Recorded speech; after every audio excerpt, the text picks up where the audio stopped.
Alright foodies, today I've got a recipe that's going to have you rolling on the floor, laughing and drooling at the same time. We're diving into a dish that's as fun to make as it is to eat. Crispy potatoes with wild garlic pesto mayo. Yes, you heard that right. This dish is the perfect combination of crunch and creaminess. Sounds fancy, right? But trust me, it's easier than finding a parking spot at a farmer's market on a Sunday, and way more rewarding.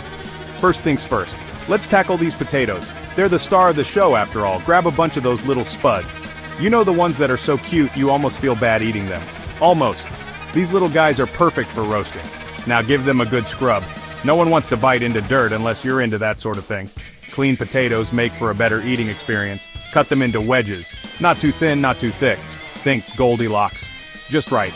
This ensures they cook evenly and get that perfect crisp.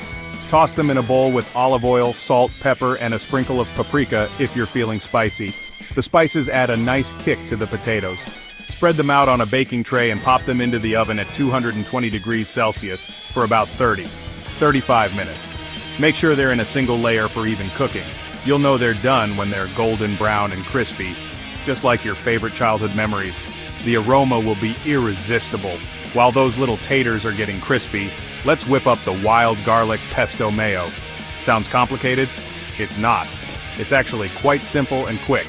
Grab a bunch of wild garlic or regular garlic if you can't find wild. We're not going on a Bear Grylls adventure here.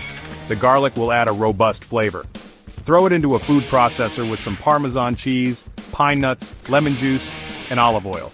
These ingredients will blend together to create a rich, flavorful pesto. Blend it up until it looks like a green smoothie. You want it to be smooth but still have a bit of texture. Add a dollop of mayo and give it a good stir. The mayo adds creaminess and balances the flavors. There you go. You've just made wild garlic pesto mayo. It's perfect for dipping those crispy potatoes. Don't worry, you can brag about it later on Instagram. #ChefLife. Your friends will be impressed. By now your kitchen should smell like a 5-star restaurant, and your potatoes should be ready. The aroma will draw everyone to the kitchen. Take them out of the oven and let them cool for a minute. Not too long though, you don't want them to be camera shy, just enough to handle them without burning yourself. Serve those crispy beauties with a generous dollop of your wild garlic pesto mayo. The combination is simply divine. And there you have it, a dish that's crunchy, creamy, garlicky, and downright hilarious. It's a party in your mouth. So, the next time you're in the mood for a snack that's as fun to make as it is to eat, remember this recipe. It's sure to be a hit with everyone. Crispy potatoes with wild garlic pesto mayo. It's the stuff food dreams are made of. You'll be making this one again and again. Now go on, give it a try, and let me know how much you laughed and drooled in the comments below. Thanks for watching. Happy cooking!